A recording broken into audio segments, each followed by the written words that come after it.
والصلاة والسلام على سيد الأنبياء والمرسلين.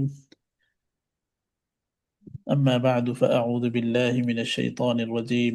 بسم الله الرحمن الرحيم. واركعوا مع الراكعين. صدق الله العظيم. আমরা সাপ্তাহিক ক্লাসে অংশগ্রহণ করতে পেরেছি আল্লাহ তাআলার ফজল করমে। তো আজকে আমরা ইনশাআল্লাহ প্রথমে আলোচনা করব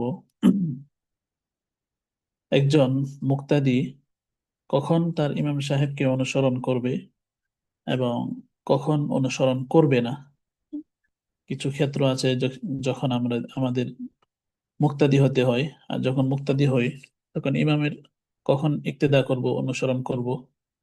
আবার কিছু ক্ষেত্র আছে মুক্তাদি হইলেও ইমামের ইক্তেদা করা যায় না। তো এই অবস্থাগুলো আমরা ইনশাল্লাহ জানবো। إذا قام الإمام للركعة الثالثة قبل أن يفرغ المقتدي من التشهد لا يتابعه المقتدي في القيام بل يكمل التشهد ثم يقوم। যখন ইমাম সাহেব 3 রাকাত বিশিষ্ট নামাজে বা 4 রাকাত বিশিষ্ট নামাজে 2 রাকাত পড়ে তৃতীয় রাকাতের জন্য দাঁড়িয়ে যান, আর এদিক দিয়ে মুক্তাদি এখনো তার যে তাশাহুদ আছে, উম, প্রথম বৈঠকে যে তাশাহুদ পড়তে হয়, তো মুক্তাদি এখনো তার তাশাহুদ পূর্ণ করে নাই। পূর্ণ করার আগেই ইমাম সাহেব যদি আপনার তৃতীয় রাকাতের জন্য দাঁড়িয়ে যান, তো এই ক্ষেত্রে লা ইতাবিউল মুক্তাদি ফিল কিয়াম, দাঁড়ানোর ক্ষেত্রে মুক্তাদি সাথে সাথে ইমামের অনুসরণ করবে না, বা লিকমিলুত তাশাহুদা, বরং কিছুটা সময় নিয়ে তার তাশাহুদকে পূর্ণ করবে, সুম্মা ইয়াকুম, অতঃপর দাঁড়াবে। তো আমরা জানলাম প্রথম যে যদি ইমাম সাহেব 3 রাকাতের জন্য তৃতীয় রাকাতের জন্য দাঁড়িয়ে যান মুক্তাদির তাশাহুদ পূর্ণ হওয়ার আগেই, তাহলে সাথে সাথে মুক্তাদি ইমামের সাথে দাঁড়াবে না, বরং তার যে তাশাহুদ আছে সে তাশাহুদ পূর্ণ করে তারপর দাঁড়াবে। إذا سلم الإمام قبل أن يفرغ المقتدي من التشهد لا يتابعه المقتدي بل يكمل التشهد ثم يسلم। অনুরূপভাবে ইমাম সাহেব ইমাম সাহেব যখন তাশাহুদ থেকে ফারেক হয়ে উনি সালাম ফিরিয়ে দেন, 2 রাকাত বিশিষ্ট নামাজ হোক বা 3 রাকাত বিশিষ্ট নামাজ বা 4 রাকাত বিশিষ্ট নামাজ, অর্থাৎ শেষ বৈঠকে মুক্তাদির তাশাহুদ পূর্ণ হওয়ার আগেই ইমাম সাহেব যদি সালাম ফিরিয়ে দেন, এই ক্ষেত্রে মুক্তাদি লা ইতাবিউল মুক্তাদি, মুক্তাদি কি করবে না, সাথে সাথে ইমামের সাথে সালাম ফিরাবে না, বা লিকমিলুত তাশাহুদ থুম্মা ইউসাল্লিম, বরং এই ক্ষেত্রে মুক্তাদি তার তাশাহুদ পূর্ণ করবে। তাশাহুদ পূর্ণ করে তারপর মুক্তাদি সালাম ফিরাবে। তাহলে আমরা এই 2টা ক্ষেত্র জানলাম। এই ক্ষেত্রে তাশাহুদ পূর্ণ করে তারপর মুক্তাদি ইমাম সাহেবের অনুসরণ করবে, কিন্তু সাথে সাথে সালাম ফিরাবে না বা তৃতীয় রাকাতের জন্য দাঁড়িয়ে যাবে না। এই 2টা ক্ষেত্রে আপনার মুক্তাদি ইমাম সাহেবের অনুসরণ করবে না, বরং কিছুটা সময় নিয়ে, যতটুকু সময় লাগে তার তাশাহুদ পড়তে, ততটুকু সময়ের পরে ইমামের সাথে কি করবে, ইক্তেদা করবে। এখন একটা মাসালা, ইদা জাদ আল ইমামু সাজদাতান লা ইতাবিউল মুক্তাদি ফি সাজদাতি জাইদাতি। আমরা তো জানি যে 2টা সিজদা করা এটা ফরজ, কিন্তু ইমাম সাহেব 2টা সিজদা করার পরে অতিরিক্ত আরেকটা সিজদা করতে যাচ্ছেন, এখন কি করবে মুক্তাদি? তো এই ক্ষেত্রে মাসালা হলো লা ইতাবিউল মুক্তাদি ফি সাজদাতি জাইদাতি, অতিরিক্ত যে সিজদা আছে সেই সিজদার ক্ষেত্রে মুক্তাদি ইমাম সাহেবের কি করবে না, অনুসরণ করবে না। তো এই ক্ষেত্রে আমরা জানলাম যে যখন ইমাম সাহেব অতিরিক্ত সাজদা শুরু করে দেন 2টা সাজদা দেওয়ার পরে, তো মুক্তাদি কি করবে না, অতিরিক্ত সাজদার ক্ষেত্রে ইমাম সাহেবের অনুসরণ করবে না। আরেকটা মাসালা, শেষ বৈঠক যে আছে, এটা 2 রাকাত বিশিষ্ট নামাজ হতে পারে, 3 রাকাত বিশিষ্ট নামাজ হতে পারে, 4 রাকাত বিশিষ্ট নামাজও হতে পারে। ইমাম সাহেব কি করলেন, শেষ বৈঠক শেষ করার পর ভুলবশত উনি দাঁড়িয়ে গেলেন, তো এই ক্ষেত্রে লা ইতাবিউল মুক্তাদি ফিল কিয়াম, মুক্তাদি কি করবে না, দাঁড়ানোর ক্ষেত্রে ইমাম সাহেবের অনুসরণ করবে না। এখন ইমাম সাহেব যে দাঁড়িয়ে গেলেন, দাঁড়ানোর পরে যদি উনি তৃতীয় রাকাত শুরু করে দিলেন, অথবা অতিরিক্ত রাকাত, যদি 2 রাকাত বিশিষ্ট নামাজ হয় তাহলে তো তৃতীয়, 3 রাকাত বিশিষ্ট নামাজ হলে তাহলে চতুর্থ, আর যদি 4 রাকাত বিশিষ্ট নামাজ হয় তাহলে পঞ্চম।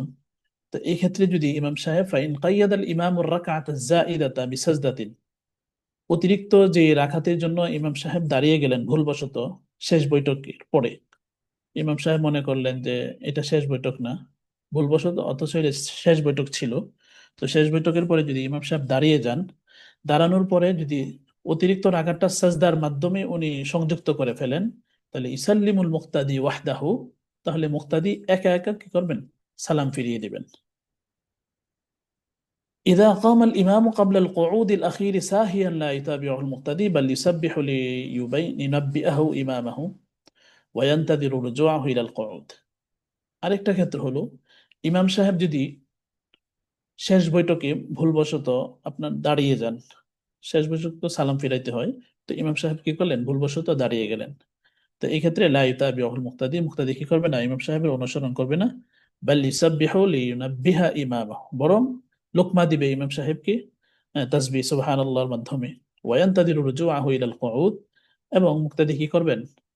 ইমাম সাহেবের বসার জন্য, যেন উনি দাঁড়ানো থেকে বসেন, এটার জন্য উনি কি করবেন? ফেরার অপেক্ষা করবেন। অর্থাৎ মুক্তাদি কি করবেন? ইমাম সাহেব যেন ফিরে আসে সেটার অপেক্ষা করবে। এখন ইমাম সাহেব যে দাঁড়িয়ে গেলেন শেষ বৈঠকে, দাঁড়ানোর পরে ফাইন কাইয়াদাল ইমামুর রাকাত যায়িদাতা বিসাজদাতিন, যদি ইমাম সাহেব কি করেন? অতিরিক্ত রাকাত যে শুরু করেছিলেন সেটা শুরু করে একবারে আপনার সাজদা দিয়ে দিলেন, তাহলে এই ক্ষেত্রে মুক্তাদি কি করবেন? সাল্লাম আল মুক্তাদি ওয়াহদাহু, মুক্তাদি বসে বসে একা কি করবেন? সালাম ফিরাবেন। وإن سلم المقتدي قبل أن يقيد الإمام الركعة الزائدة بسجدة بطل فرضه। এক্ষেত্রে আমাদের দেখার বিষয় হলো, ইমাম সাহেব যদি অতিরিক্ত রাকাত যে শুরু করলেন সেটা যদি আপনার অতিরিক্ত রাকাতের মধ্যে যদি সাজদা না দিয়ে থাকেন, এর আগেই কি করলো? মুক্তাদি সালাম ফিরিয়ে দিল, তাহলে এই ক্ষেত্রে মুক্তাদির নামাজ কি হবে? নষ্ট হয়ে যাবে। وإن سلم المقتدي, যদি মুক্তাদি সালাম ফিরিয়ে ফেলে قبل أن يقيد الإمام الركعة الزائدة بسجدة, ইমাম সাহেব অতিরিক্ত রাকাত সাজদার মাধ্যমে যুক্ত করার পূর্বেই বাতলা ফরদহু, তাহলে মুক্তাদির যে ফরজ, সে ফরজ কি হয়ে যাবে? বাতিল হয়ে যাবে। إذا رفع الإمام رأسه من الركوع أو السجود قبل أن يكمل المقتدي تسبيحه ثلاثا تابعه المقتدي। তো পূর্বে কয়েকটা সূরত পদ্ধতি আমরা জানলাম যে ক্ষেত্রে মুক্তাদি কি করবে না? ইমাম সাহেবের অনুসরণ করবে না, অপেক্ষা করবে। এখন একটা পদ্ধতি আসলো, মাসালা আসলো, যে রুকুর ক্ষেত্রে বা সাজদার ক্ষেত্রে, রুকুর যে তাসবিহ আছে, সাজদার যে তাসবিহ আছে, মুক্তাদি তিনবার পূর্ণ করার আগেই যদি ইমাম সাহেব কি করেন? রুকু থেকে দাঁড়িয়ে যান অথবা সেজদা থেকে উঠে বসে যান, তাহলে এই ক্ষেত্রে মুক্তাদির করণীয় কি? মুক্তাদি কি তিনবার সুবহানা রব্বিয়াল আযীম রুকুতে আর সাজদার মধ্যে তিনবার সুবহানা রব্বিয়াল আলা পূর্ণ করার আগে যদি ইমাম সাহেব চলে যান, দাঁড়িয়ে যান বা বসে যান সাজদা থেকে, তাহলে ইমাম সাহেবের সাথে কি আপনার মুক্তাদিও কি বসে যাবে বা রুকু থেকে দাঁড়িয়ে যাবে, নাকি ইমাম মুক্তাদি পূর্ণ করে তারপর দাঁড়াবে? তো এই ক্ষেত্রে মাসালা হলো তাবাআহুল মুক্তাদি ওয়া তারাকাত তাসবিহা। মুক্তাদি তার যে রুকু তাসবিহ আছে তিনবার পূর্ণ না হইলেও ইমাম সাহেবের সাথে রুকু থেকে দাঁড়িয়ে যাবে। অনুরূপভাবে সাজদার ক্ষেত্রেও সাজদার যে তাসবিহ আছে তিনবার পূর্ণ না হলেও সে কি করবে? দাঁড়িয়ে যাবেন, বসে যাবেন সাজদা থেকে। কারণ আগের ক্ষেত্রে হলো তাশাহুদ ছিল পড়া ওয়াজিব, এই জন্য মুক্তাদি কি করবেন? তাশাহুদ পূর্ণ করে তারপর দাঁড়াবেন। আর এখনের ক্ষেত্রে হলো রুকুতে সুবহানা রাব্বিয়াল আযীম আযীম, সুবহানা রাব্বিয়াল আ'লা, সিজদার মধ্যে এগুলা পড়া হলো সুন্নত। এই জন্য ইমাম সাহেবের ইক্তেদা করে নেবেন, উনি তাসবিহ পূর্ণ করবেন না, যেরকম ভাবে ওই আপনার শেষ বৈঠকের তাশাহুদ বা আপনার প্রথম বৈঠকের তাশাহুদ এগুলা পড়ার পরে যেরকম মুক্তাদি দাঁড়াইতে হয়, এইভাবে রুকুর তাসবিহ সাজদা তাসবিহ পূর্ণ করে এভাবে দাঁড়াবে না, সাথে সাথে ইমামের সাথে দাঁড়িয়ে যাবে বা সাজদা থেকে উঠে বসে যাবে। এই একটা ক্ষেত্র জানলাম যে এই ক্ষেত্রে ইমাম সাহেবের অনুসরণ করবে মুক্তাদি। ইকরাহু লিল মুক্তাদি আন ইউসাল্লিমা ক্বাবলা ইমামিহি। অনুরূপ ভাবে আমি তো ইমাম সাহেবের পিছনে ইক্তেদা করলাম, তো ইমাম সাহেব যেটা করবেন আমাকে সাথে সাথে করতে হবে, কিন্তু আমি কি করলাম? ইমাম সাহেবের আগে কি করে ফেললাম? সালাম ফিরিয়ে নিলাম। ইকরাহু লিল মুক্তাদি, তাহলে এটা মাকরুহ হবে। আন ইউসাল্লিমা ক্বাবলা ইমামিহি, ইমাম সাহেবের সালাম ফিরানোর পূর্বেই কি করে? যদি মুক্তাদি সালাম ফিরিয়ে নেয়। فإن سلم المقتدي قبل أن يفرغ إمامه من التشهد فسدت صلاته। কিন্তু এখানে একটা লক্ষণীয় বিষয়, মুক্তাদি যে সালাম ফিরিয়ে নিল, আগে সূরাতে তো বলা হলো যে ইমাম সাহেবের আগে যদি মুক্তাদি সালাম ফিরিয়ে নেই, তাহলে আপনার মুক্তাদির নামাজ নষ্ট হবে না, বাকি মাকরুহ হবে। কিন্তু একটা সুরত, সেটা হলো যদি ইমাম সাহেব এতটুকু পরিমাণ বসেছিলেন যে যতটুকুর ভিতরে তাশাহুদ পড়া যায়, এর আগেই যদি মুক্তাদি কি করেন, সালাম ফিরিয়ে ফেলেন, তাহলে মুক্তাদির নামাজ কি হয়ে যাবে, নষ্ট হয়ে যাবে। তার মানে কি, তাশাহুদ পড়া পরিমাণ সময়ের পরে যদি সালাম ফিরায় তাহলে মুক্তাদির নামাজ হয়ে যাবে, কিন্তু যদি তাশাহুদ পড়তে পারেন এতটুকু সময়ের আগেই যদি মুক্তাদি খুব স্পিডে পড়ে সালাম ফিরিয়ে ফেলেন, তাহলে মুক্তাদির নামাজ নষ্ট হয়ে যাবে। তো আমরা এই কয়েকটা সূরা জানলাম যে কোন কোন ক্ষেত্রে ইমাম সাহেবের অনুসরণ করতে হয় আর কোন কোন ক্ষেত্রে ইমাম সাহেবের অনুসরণ করতে হয় না। এখন আমরা জানবো, অনেক সময় আমরা মসজিদে নামাজ পড়ি, বড় মসজিদ হতে পারে বা ছোট মসজিদ বা খোলা মাঠে। তো এখন যে নামাজ পড়ি, নামাজের সামনে একটা জিনিস দাঁড় করাইতে হয়, স্থাপন করতে হয়, সেটা হলো সুতরা। মসজিদে নামাজ পড়ি বা ঘরে নামাজ পড়ি বা মাঠে, খোলা মাঠে নামাজ পড়ি, সেই ক্ষেত্রে সুতরা কায়েম করা, সুতরা। নবীজি সাল্লাল্লাহু আলাইহি ওয়াসাল্লাম সুতরা সম্পর্কে বলেন, ইদা সাল্লা আহাদুকুম ফাল্লিসাল্লি ইলা সুতরাতিন ওয়ালিয়াদনু মিনহা। যখন তোমাদের কেউ নামাজ পড়ে, ফাল্লিসাল্লি ইলা সুতরাতিন, সেই জন্য সামনে সুতরা রেখে নামাজ পড়ে, ওয়ালিয়াদনু মিনহা, সুতরার কাছাকাছি যেন ওই নামাজি ব্যক্তি দাঁড়ায়। এখন সুতরা জিনিসটা কি? নবীজি যে বললেন সূত্রাকে সামনে রেখে, সূত্রাকে কাছাকাছি রেখে মানে মুসল্লি নামাজি ব্যক্তি নামাজ পড়বে, সূত্রা জিনিসটা কি? السترة هي ما يجعله المصلي بين يديه من خشب وغيره كي لا يخل صلاته مرور مار। সূত্রা হলো এমন একটা জিনিস যেটা মুক্তাদি নামাজি ব্যক্তি সামনে রাখে, তার সামনে রাখে, সেটা কাঠের হতে পারে, সেটা লোহার হতে পারে ইত্যাদি। কাইলা ইহিল্লা সালাতাহু মুরুর মাররিন, যাতে করে কোনো অতিক্রমকারীর অতিক্রম করার কারণে নামাজি ব্যক্তির নামাজে বিঘ্নতা সৃষ্টি না হয়, সমস্যা না হয়। তাহলে আমরা বুঝতে পারলাম সূত্রা জিনিসটা হলো নামাজি ব্যক্তি তার সামনে রেখে যে জিনিসটাকে সামনে স্থাপন করে, সেটা কাঠের হতে পারে, লোহার হতে পারে, স্টিলের হতে পারে ইত্যাদি জিনিসের মাধ্যমে হোক, কেন এটা স্থাপন করবে, যাতে করে ওই অতিক্রমকারীর কারণে মুসল্লি যিনি নামাজ পড়ছেন ওনার নামাজে যেন বিঘ্নতা সৃষ্টি না হয়। يستحب للإمام أن يتخذ سترة بين يديه إذا كان بمكان يحصل فيه المرور। ইমাম সাহেব যিনি নামাজ পড়াচ্ছেন, উনি যদি আপনার খোলা মাঠে নামাজ পড়ান, তখন ওই ইমাম সাহেবের জন্য মুস্তাহাব হলো যে ওনার সামনে উনি কি করবেন, সুতরা কায়েম করবেন। ইদা কানা বিমাকানিন ইয়াকসুরু ফীহিল মুরুর, যদি এমন স্থানে নামাজ পড়ান যেখানে মানুষের অতিক্রম বা যাতায়াত আসা যাওয়া বেশি হয়ে থাকে, সেক্ষেত্রে ইমাম সাহেব ওনার সামনে কি করবেন, সুতরা কায়েম করবেন। তো এখন পিছনে যে মুক্তাদি আছে ওনাদেরও কি আলাদা আলাদা সূত্র লাগবে? না। লা ইয়াহতাজুল মুক্তাদি ইলা ইত্তিখাদি সুত্রাতিহি লিআন্না সুত্রাতাল ইমাম হিয়া সুত্রাতুল লিল মুক্তাদি। মুক্তাদির, প্রত্যেক মুক্তাদির জন্য আলাদা আলাদা সূত্রার প্রয়োজন নাই, কারণ ইমাম সাহেবের যে সূত্র আছে, যে জিনিসটা ওনার সামনে দাঁড় করালেন, ওটাকে সামনে রেখে কাছাকাছি রেখে যে ইমাম সাহেব নামাজ পড়াচ্ছেন, এইটাই, এই সূত্রাই মুক্তাদিদের যে সূত্রা, সেটার প্রয়োজন পড়া হয়ে যায়। ويستحب للمصلي أن يقوم قريبا من السترة।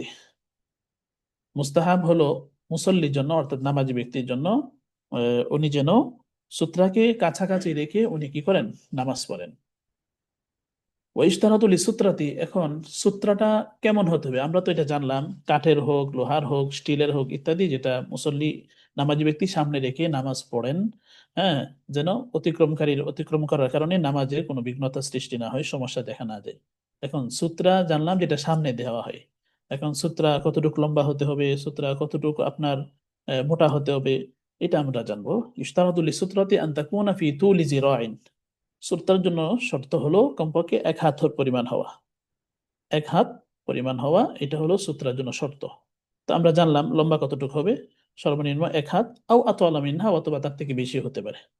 এখন আমরা জানবো এটা কতটুকু মোটা হবে, কতটুকু। ওয়াইশতারাতু লিসূত্রাতি আন তাকুনা ফি গিলাদি ইসবাঈন আও আগলাদা মিনহা। আঙ্গুল যে আছে, আঙ্গুল পরিমাণ মোটা অথবা তার থেকে বেশি, একেবারে পাতলা যেন না হয়, এটা হলো আপনার সূত্রার যে কতটুকু মোটা হবে এটার বিধান। আর সূত্রা কতটুকু লম্বা হবে সেটা আমরা জানলাম যে 1 হাত পরিমাণ হবে। এখন নামাজি ব্যক্তির সামনে দিয়ে অতিক্রম করা, এটা আমরা জানবো। নামাজি তো নামাজ পড়বেন সামনে সূত্রা রেখে। এখন অনেক সময় দেখা যায় নামাজি ব্যক্তির সামনে দিয়ে অনেক মানুষ অতিক্রম করে ফেলে। তো অতিক্রম করার কি হুকুম, কি সমাধান, আহ, কোন ক্ষেত্রে অতিক্রম করা যাবে, কোন ক্ষেত্রে অতিক্রম করা যাবে না, সেটা আমাদেরকে জানতে হবে। لا يجوز المرور بين يدي المصلي من موضع قدميه إلى موضع سجوده إذا كان يصلي في مسجد كبير।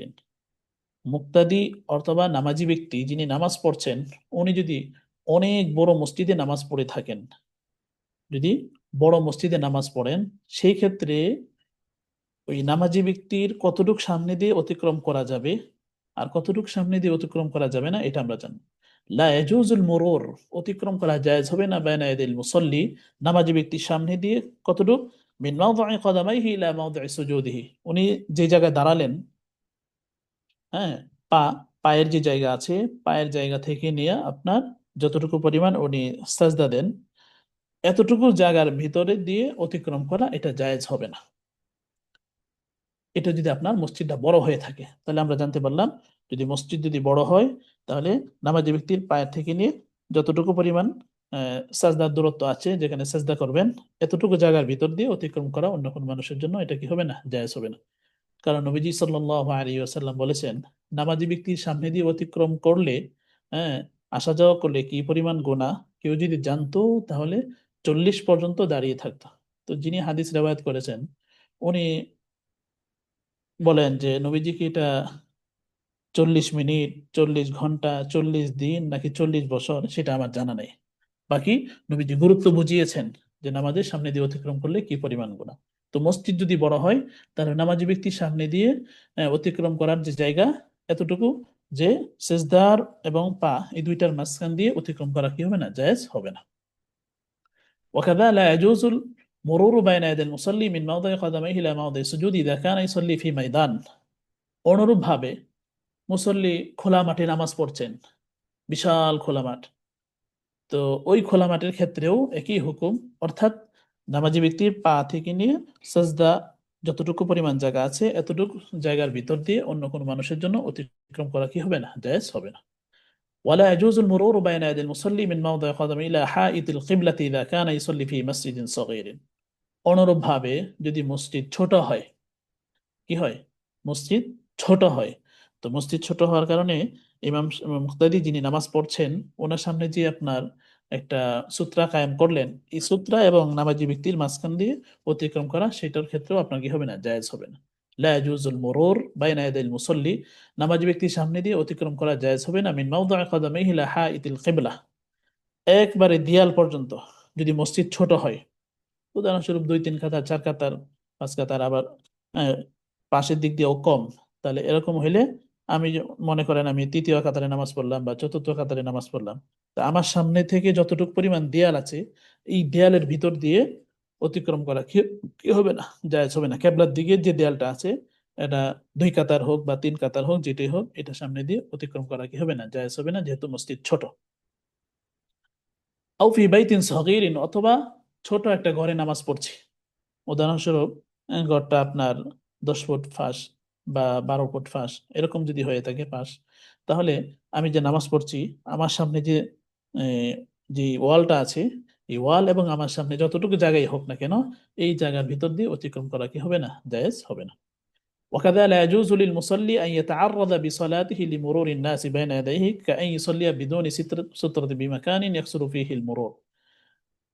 তো যেরকম অতিক্রমকারী নামাজি ব্যক্তিকে কি করবে না, ডিস্টার্ব করবে না, বিরক্ত করবে না, অনুরূপ ভাবে নামাজি ব্যক্তিও যারা অতিক্রম করবেন, ওনাদের ওনাদের জন্য কি হবেন না, বিঘ্নতা সৃষ্টি করবেন, এরকম করতে পারবেন না। লা ইয়াজুজু লিল মুসাল্লি, নামাজি ব্যক্তির জন্য জায়েজ হবে না, আইয়াতাআররাদা বিসালাতিহি, ওনার নামাজের মাধ্যমে আহ, লিমুরুরিন নাসি, অতিক্রমকারীদের জন্য বিঘ্নতা হবে, বাইনা ইয়াদাইহি কাআন ইউসাল্লিয়া বিদুনি সুত্রাতি, যেমন সূত্রা ছাড়াই তিনি নামাজ পড়ছেন, বিমাকানিন ইয়াকসুরু ফীহিল মুরুর, এমন স্থানে নামাজি ব্যক্তি নামাজ পড়ছেন যেখানে মানুষ বেশি অতিক্রম করে।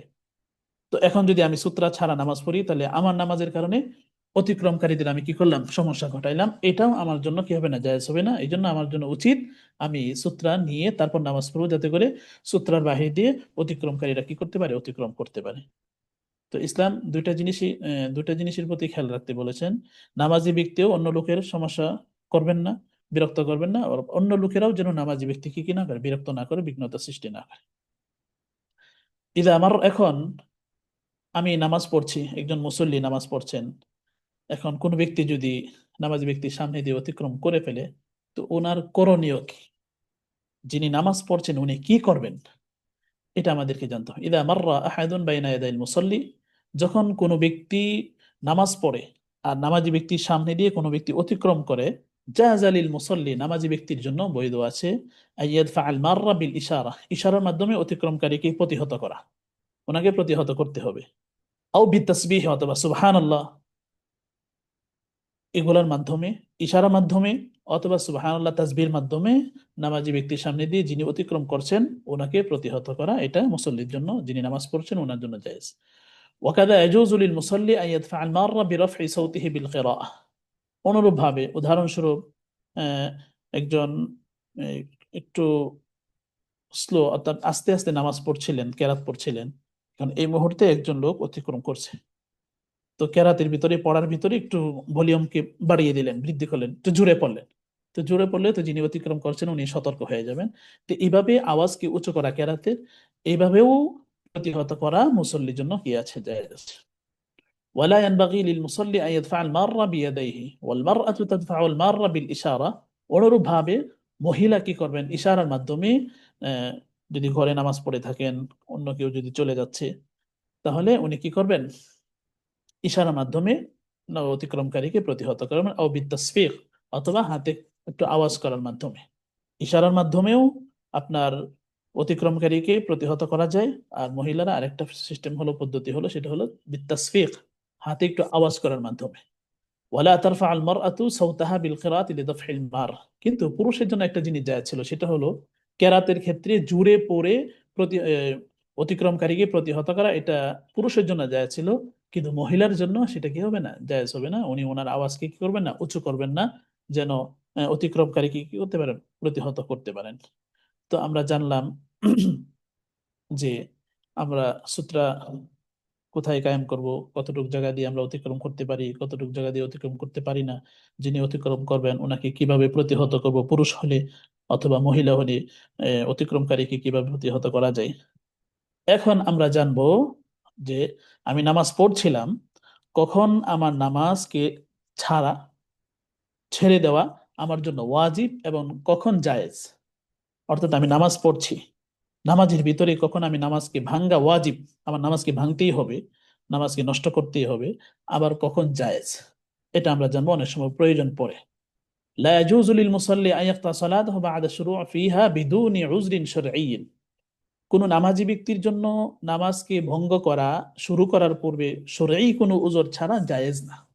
শরীর কোনো যদি ওজর না থাকে, তাহলে আমি যে নামাজ পড়লাম, নামাজ শুরু করলাম, চাই ফরজ হোক, চাই নফল হোক, চাই ওয়াজিব হোক, যে নামাজই হোক না কেন, নামাজ শুরু করার পরে শরীর কোনো ওজর ছাড়া নামাজকে নষ্ট করা, এটা নামাজি ব্যক্তির জন্য জায়েজ হবে না। লা ইয়াজুজু লিল মুসাল্লি আন ইয়াকতা সালাতাহু ইযা নাদাহু আবুহু আও উম্মুহু, অনুরূপ ভাবে আমি নামাজ পড়ছি, তো নামাজের ভিতরে আমার বাবা ডাক দিল অথবা আমার মা ডাক দিল। হ্যাঁ, তো মা বাবা যখন ডাকেন, এই ডাকার কারণে মা বাবার ডাকে সাড়া দেওয়া, এটার জন্য কি হবে না, নামাজি ব্যক্তি নামাজকে কি করতে পারবেন না, নষ্ট করতে পারবেন না।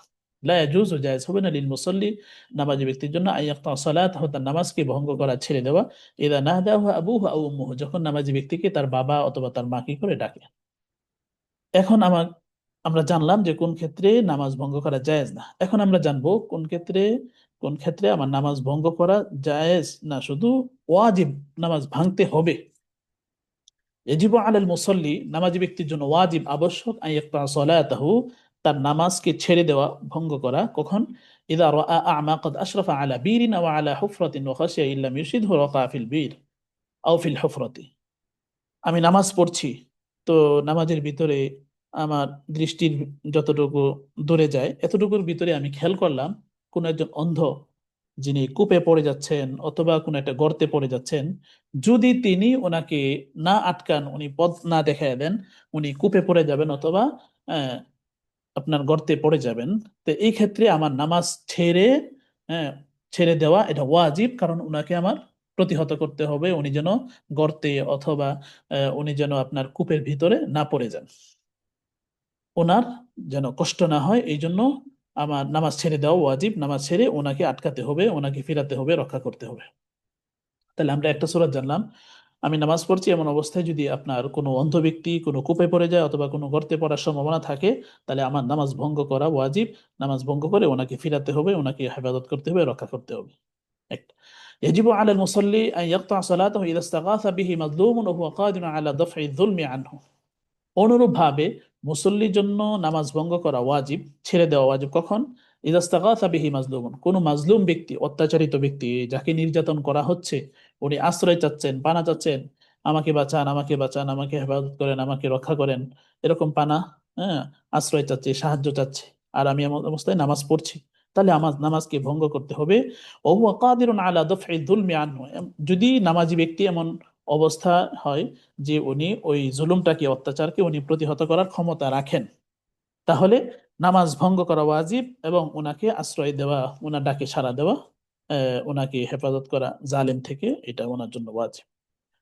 তো আমরা জানলাম যে দুইটা সূরতে নামাজ ভঙ্গ করা, কোনো অন্ধ ব্যক্তি যদি হয়ে যায় অথবা কোনো জালেম ব্যক্তি। তো অন্ধর সাথে আপনার আরো কিছু ক্ষেত্র আছে, সামনে আসতেছে। এখন আমরা জানবো কখন নামাজ ছাড়া জায়েজ আছে। আগে তো দুইটা জানলাম, যে নামাজ ছেড়ে দেওয়া ওয়াজিব, এখন আমরা জানবো কখন জায়েজ। ويجوز للمصلي أن يقطع صلاته إذا رأى سارقا يسرق مالا يساوي درهما سواء كان المال له أو كان لغيره। আমি নামাজ পড়ছি এমন অবস্থায় কোনো চোর, হ্যাঁ, কোন একটা জিনিস, কোন একজনের সম্পদ নিয়ে যাচ্ছে, যে সম্পদের পরিমাণ কমপক্ষে 1 দিরহাম, হ্যাঁ, আর এই সম্পদটা আপনার নামাজি ব্যক্তির নিজেরও হতে পারে অথবা অন্য কোনো ব্যক্তির হতে পারে। তাহলে এরকম যদি মূল্যবান সম্পদ নিয়ে যাচ্ছে চোরে, তাহলে এই ক্ষেত্রে নামাজ আমার জন্য ছাড়া কি আছে? জায়েজ আছে। ওয়াইজুজু লিল মুসাফিরি আন ইউআখিরা সালাতাহু ইযা কানা ইয়াখশা মিনাল লুসুস।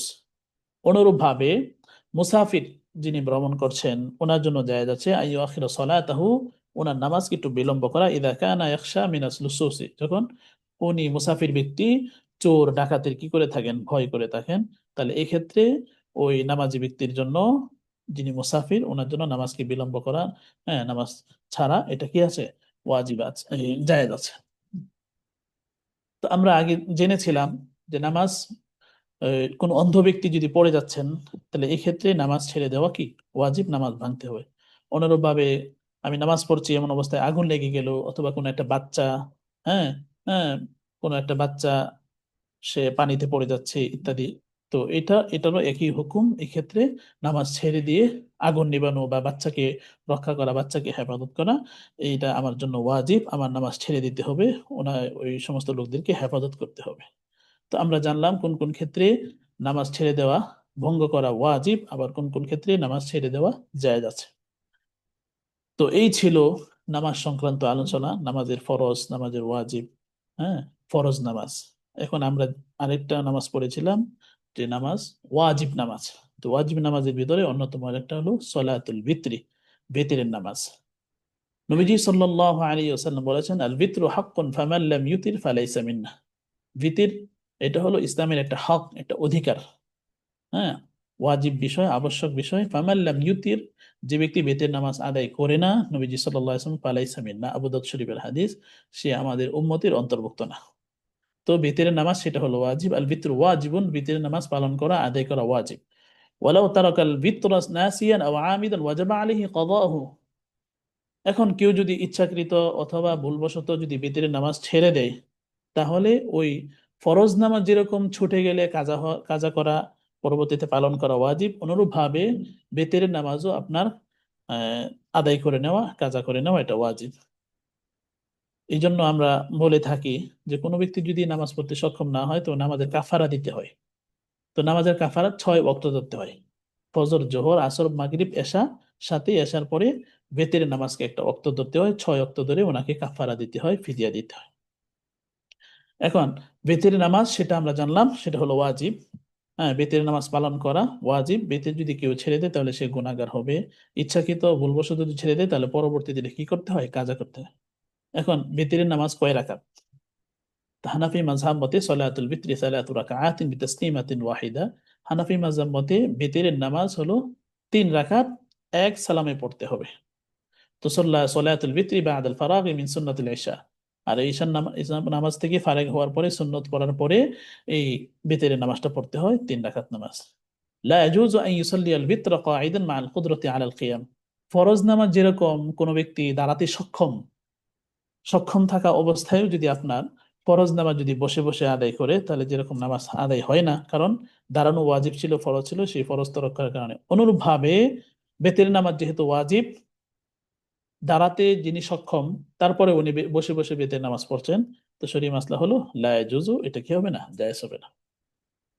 কাযা লা ইয়াজুজু আন ইউসাল্লি আল বিতর রাকিবান আলা দাব্বাতি ইল্লা ইযা কানা লাহু উযরুন। অনুরূপভাবে কোনো ব্যক্তি যদি উযর না থাকে, কোনো শরীর কোনো ওজর না থাকে, তারপরে উনি বসে বসে নামাজ পড়ছেন, তাহলে উদাহরণস্বরূপ গাড়িতে বসে বা আপনার হ্যাঁ কোনো প্রাণীর উপরে বসে অথবা কোনো নৌকাতে বসে যদি কি করে নামাজ পড়ে, যার উজর নাই, কিন্তু যদি উজর থাকে তাহলে আবার কি আছে, জায়েজ আছে।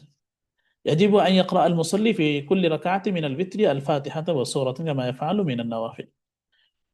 তো আমরা তো জেনেছিলাম আগে যে ফরজ নামাজের ক্ষেত্রে প্রথম 2 রাকাতে আপনার সূরা পড়তে হয়, আর পরবর্তী 2 রাকাতে শুধু সূরা ফাতিহা পড়লে চলে, কিন্তু বেতেরটা হলো ভিন্ন। নফল এবং সুন্নতের ক্ষেত্রে যেরকম প্রত্যেকটা রাকাতেই সূরা পড়তে হয়, প্রত্যেকটা রাকাতে সূরা ফাতিহা পড়তে হয়, ঠিক তদ্রুপভাবে বেতের ক্ষেত্রেও আপনার প্রত্যেক রাকাতে সূরা ফাতিহা, প্রত্যেক রাকাতে একটা কেরাত পড়তে হয়। ওয়াজলিসু আলা রাসিল উলাইনি মিনাল বিত্রি লিতাশাহুদ। অনুরূপভাবে 2 রাকাতের পরে একটা বৈঠক করা তাশাহুদের জন্য, এটা হলো ওয়াজিব, এটাতে বসতে হবে। ওয়ালা ইয়াজিদু ফিল কুউদিল আউয়ালি আলা আলা তাশাহুদ। তো প্রথম বৈঠক তো ওয়াজিব, তো সেই ওয়াজিব বৈঠকে আপনার তাশাহুদ পড়তে হবে, কিন্তু তাশাহুদের পরে অতিরিক্ত কোনো কিছু পালন করা যাবে না, কারণ তাশাহুদ পড়াটাই ওয়াজিব, এরপরে দাঁড়িয়ে যাওয়া ওয়াজিব। এই জন্য প্রথম বৈঠকে তাশাহুদের পরে অন্য কিছু কি করবে না, অতিরিক্ত পড়বে না। ইদা কামা ইলা রাকআতি সালিসাতি লা ইয়াকরাউ সানা। এখন তৃতীয় রাকাতের জন্য যে আমরা দাঁড়াবো, তাশাহুদ পড়ে যে দাঁড়াবো, তো ওই রাকাতে আর সানা পড়তে হবে না, ওয়ালা তাআউযা, আউযু বিল্লাহ পড়তে হবে না। ওয়া ইদা ফারাগা মিন কিরাআতি সূরাতি ফি রাকআতি সালিসাতি ইয়াজিবু আলাইহি আন ইয়ারফা ইয়াদাইহি হিদা উযুনাইহি ওয়া ইউকাব্বির কামা ইয়াফআলু ইনদা ইফতিতাহিস সালাহ। আর এটা ভিন্ন হলো, যখন আমি তৃতীয় রাকাতের জন্য দাঁড়ালাম, সূরা ফাতিহার পরে একটা সূরা মেলাবো, সূরা মেলানোর পরে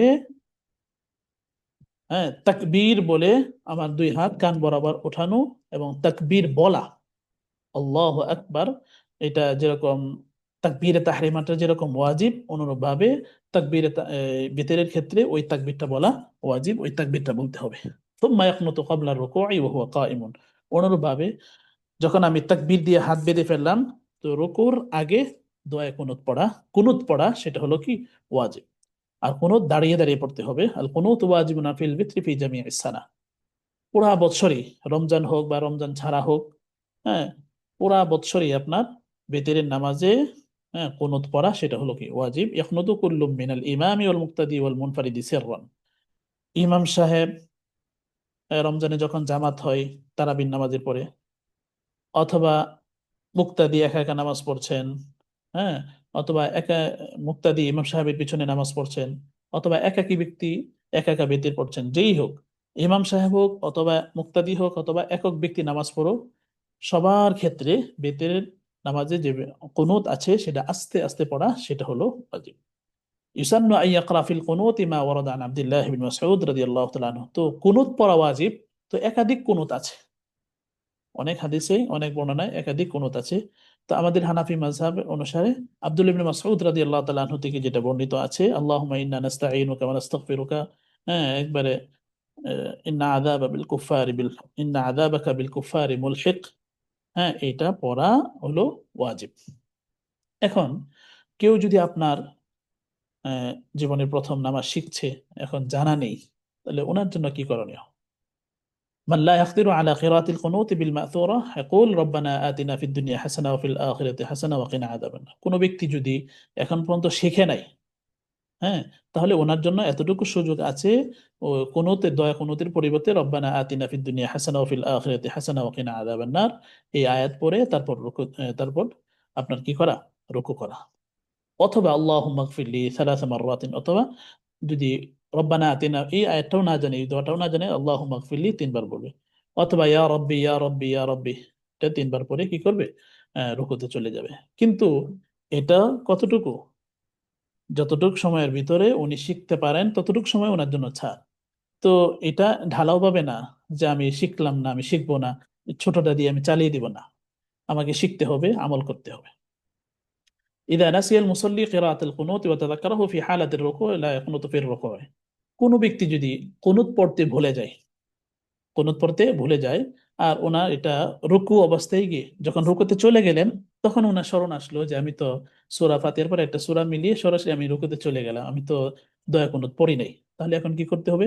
লা ইয়াকুনুতু ফির রুকু', রুকুর মধ্যেই কি করবে না, কুনুত পড়া শুরু করবে না, বরং ওয়ালা ইয়াউদু ইলাল কিয়াম, আবার দাঁড়িয়েও যাবে না যে রুকু থেকে দাঁড়িয়ে আবার, হ্যাঁ, দাঁড়ানো অবস্থায় আমি কুনুত পড়বো, এটাও করবে না। বাল ইয়াসজুদু লিসাহবি বা'দা সালাম লিতারকিল ওয়াজিবা নিসিয়ানা, বরং যখন বৈঠক করবে, তাশাহুদ পরে ডান দিকে সালাম দিয়ে সাজদাতুস সাহু দুইটা করে নিবে, তাহলে ওনার নামাজ পূর্ণ হয়ে যাবে। ওয়াকাদা ইদা তাযাক্কারহু বা'দা মা রাফা রাসাহু মিনার রুকু'i লা ইয়াখনুতু বাল ইয়াসজুদু লিসাহবি বা'দা সালাম। অনুরূপ ভাবে, একবারে আগে তো বললাম যে রুকুতে গিয়ে মনে হইলো, এখন হলো রুকু থেকে ওঠার পরে মনে হয়েছে। তো মনে হয়েছেই তো হয়েছে, আমি কি করব, সরাসরি সেজদায় চলে যাব। সেজদা পরে এরপর আমি তাশাহুদ পড়বো, তারপর আমি সালাম ফিরিয়ে সাজদাতুস সাহু করে নিব। ভুলের যে সেজদা, সেজদায় সাহু, সেটা আমরা করে নিব, তাহলে নামাজ কি হবে, আদায় হয়ে যাবে।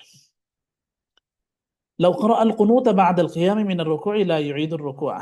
এখন যদি কেউ আপনার কুনুত পরে, রুকু থেকে দাঁড়ানোর পরে কি করলো উনি, নিয়ম তো হলো রুকুতে যাওয়ার আগে কুনুত পড়া, এখন উনি রুকুতে গেলেন, রুকুত থেকে ওঠার পরে মনে হইলো, কিন্তু তখন উনি ওই জায়গাতেই পড়ে ফেললেন। তো মাসালা হলো লা ইউঈদুর রুকুআ, আবার দ্বিতীয়বার কি করতে হবে না, রুকু করতে হবে না। কারণ মাসালা কি ছিল, যে রুকুতে যাওয়ার আগে তো কুনুত পড়তে হয়, এখন ওই ব্যক্তি তো এখন কুনুত পড়লেন, এখন কি এই কুনুতের পরে আবার রুকু করবে না, রুকু করবে না। ওয়ালা কি ইয়াসুদু লিসাহবি, কিন্তু কি করবেন, সাজদায়ে সাহু করেন। কারণ এই যে কুনুত পড়ার যে নির্ধারিত জায়গা ছিল, সেই জায়গা আমি কি করে ফেললাম, পরিবর্তন করে ফেললাম, কুনুতটাকে আমি তার স্থান থেকে বিলম্ব করে নিলাম, এই জন্য আমাকে কি করতে হবে, সাজদা সাহু করতে হবে। ইদা রাকা আল ইমামু ক্বাবলা ফারাগিল মুক্তাদি মিন কিরাআতিল কুনুত লা ইতাবিউহুল মুক্তাদি। তো আরেকটা ক্ষেত্র যে ইমাম সাহেবের অনুসরণ করবে না, এটা আরেকটা ক্ষেত্র এখানে আসলো, সেটা হলো কি, মুক্তাদি কুনুত পড়া পূর্ণ করার আগেই ইমাম সাহেব কি করলে ফেললেন, আপনার রুকুতে চলে গেলেন। ইদা রাকা আল ইমাম, রুকু চলে গেলেন ক্বাবলা ফারাগিল মুক্তাদি মিন কিরাআতিল কুনুত, কুনুত শেষ করার আগে, লা ইতাবিউহুল মুক্তাদি বাল ইকমিলুল কুনুত সুম্মা ইউশারিকুহু ফির রুকু'। তো মুক্তাদির জন্য এটা বৈধ হবে না। হ্যাঁ, এই সুযোগ নাই যে কুনুত ছেড়ে দেওয়া, বরং কুনুত পূর্ণ করে তারপর উনি গিয়ে রুকুতে গিয়ে ইমামের সাথে কি হবেন, শরীক হবেন। কিন্তু হ্যাঁ, আম্মা ইদা খাফা ফাওয়াতার রুকু'i মা'আল ইমামি তাবা ইমামাহু, কিন্তু যদি এরকম হয় আমি কুনুত পড়তে পড়তে ইমাম সাহেব আপনার রুকু দিয়েও উঠে যাবেন, তাহলে কি করবে না, কুনুত পড়বে না, বরং কুনুত ছেড়ে দিয়ে তারাকাল কুনুতা, কুনুত ছেড়ে দিবে, এরপর রুকুত গিয়ে শরীক হয়ে যাবে। লাউ তারাকাল ইমামুল কুনুতা ইয়াকরাউল মুক্তাদিল কুনুতা ইদা আমকানা লাহু আন ইউশারিকাল ইমামা ফির রুকু'। এখন ভুলবশত রমজানে আমরা যে ইমাম সাহেবের পিছনে আপনার কি পড়ি, বেতের পড়ি, তো ইমাম সাহেব কি করলেন, ভুলবশত কি করে ফেললেন, আপনার রুকুতে চলে গেলেন। তো এখন মুক্তাদি কি করবে, মুক্তাদি কি দাঁড়িয়ে থাকবে? তো না, মুক্তাদি যদি সুযোগ থাকে যে ইমাম সাহেব রুকু করার আগে আমি কি করতে পারবো, বেতের কুনুত পড়তে পারবো, তাহলে কি করবে, পড়ে নিবে।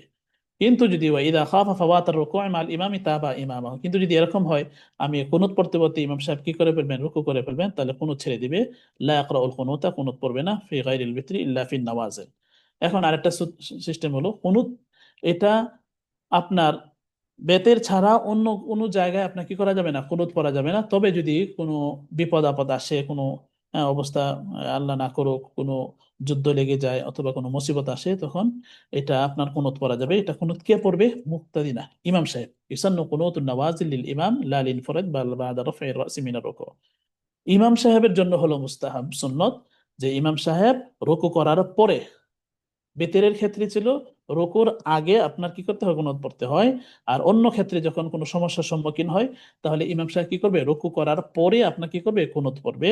এটা হ্যাঁ, রুকুর আগে না, রুকু করার পরে। ينبغي للإمام أن يقرأ في النوازل هذا القنوت। ইমাম সাহেবের জন্য এটা হ্যাঁ উচিত যে আপনার কি করবে, কুনুতটা পড়ে নেবে যখন আপনার কোনো সমস্যার সম্মুখীন হয়। ওয়ালাহু আন ইয়াজিদা ফীহি মা সাবাতা বিসুন্নতি। তো কুনুতের ক্ষেত্রে উনি অতিরিক্ত বৃদ্ধি করেও পড়তে পারেন, যেটা সুন্নতে আছে, হাদিসে আছে, যেমন আল্লাহুম্মা ইহদিনা ফি বিফদলিকা ফীমান হাদাইত ওয়া আফিনা ফীমান আফাইত ওয়া তাওয়াল্লানা ফীমান তাওয়াল্লাইত ওয়া বারিক লানা ফীমা আতাইত, ইত্যাদি ইত্যাদি। তো এই কুনুত পড়া ইমাম সাহেবের জন্য রমজান ছাড়া অথবা বেতের ছাড়া কোনো বিপদের সম্মুখীন যদি হয়, তাহলে ইমাম সাহেব শুধু পড়বেন কুনুত, সেটা হলো রুকু করার পরে।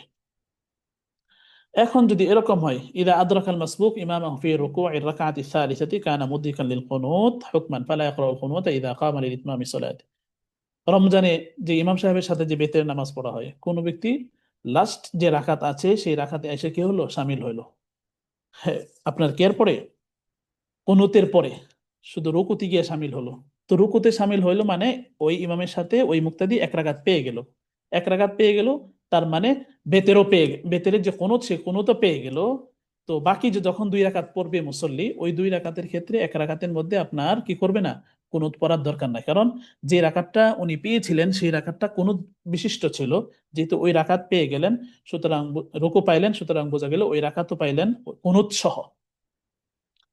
ফালা ইয়াকরাউ, এই জন্য কুনুতটা পড়বে না ইদা কাম আল ইতমামি সালাতি, যখন তিনি অতিরিক্ত দুই রাকাত যে আদায় করবেন সেই ক্ষেত্রে। সালাতুল বিত্রি মা আল জামা ফি রমাদান আফদাল মিন আদাহি মুনফারিদান ফি আখিরিল লাইল। এখন বিতিরের নামাজটা যে আমরা পড়বো, কোন সময় পড়া, কিভাবে পড়া উত্তম? যদি রমজান থাকে তাহলে রমজানে জামাতের সাথে পড়া, একাকী পড়ার থেকে এটা কি উত্তম। ওয়াতুকরাহু জামাআতুল বিত্রি ফি গায়রি রমাদান, আর রমজান ছাড়া বেতের নামাজ জামাতে পড়া এটা হলো কি মাকরুহ। শুধু রমজানের ক্ষেত্রে এটা কি করা যাবে, বেতের নামাজ জামাতে পড়া যাবে, পড়া যাবে না, এটা উত্তম। আল্লাহ তাআলা আমাদেরকে যেগুলো আলোচনা করলাম সহিগুলো জানার, মানার, আমল করার তৌফিক দান করুন, আমিন। وآخر دعوانا الحمد لله رب العالمين. السلام عليكم ورحمة الله وبركاته.